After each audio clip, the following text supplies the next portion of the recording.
Here you have a new sport for me to try. Well, it may not be the first sport you think of normally. In fact, it may not be the first sport many people think of when they plan their... You may not think of it at all. That's right. Well, you're going to think of it now. Anyway, I hope so.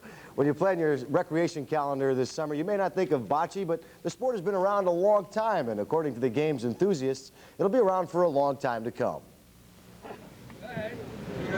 Bocce, some say, dates back to the days of the Roman Empire, when soldiers rolled stones to amuse themselves.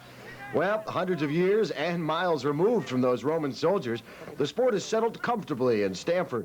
The Stamford Bocce League, now in its 35th year, and last night at Scalzi Park, I dropped in on the men's action for a closer look at the sport.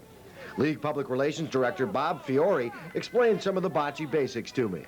What we have is naturally the bocce court, and basic courts range from 12 foot wide and 90 feet in length. Ours are 12 foot wide and 64 foot in length. As far as the basic fundamentals of the game, there are 4 men per team, and you have 2 players from each team at each end of the court. And there's obviously 4 and 4, so there's 8 men on the court at all times. Once you've thrown the ballino, the object ball, that man throws the next ball, which is his first ball, and he has to get that ball as close as possible to the ballino.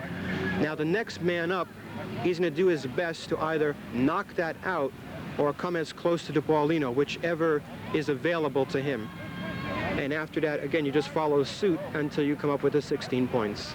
Whichever team has scored those 16 points first has won a match. There's 3 matches per round. It's best of 2 out of 3.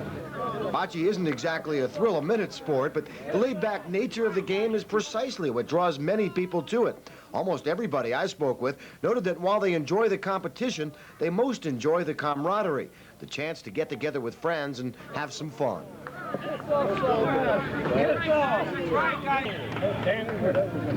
Now to explode the myth that bocce is a game played solely by older Italian men.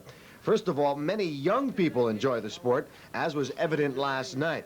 Secondly, I found several non-Italian players competing last night as well. And lastly, the game is played by many women. In fact, the Stamford Bocce League has a women's division which plays every Thursday night. And for those of you who think the sport is in danger of dying out, well, consider that when the SBL started in 1959, there were only 8 teams of about 32 members. Today, the league has grown to 32 teams, spread over 4 divisions with some 400 players participating. No wonder those who play are very confident the game will continue to prosper. I see a great future for bocce in general, and certainly for our Stamford League here. Again, because of the easy participation, I think it can only grow. For the record, the original bocce balls were made of wood. They're now made of plastic. And moving on from bocce to squash as promised last night.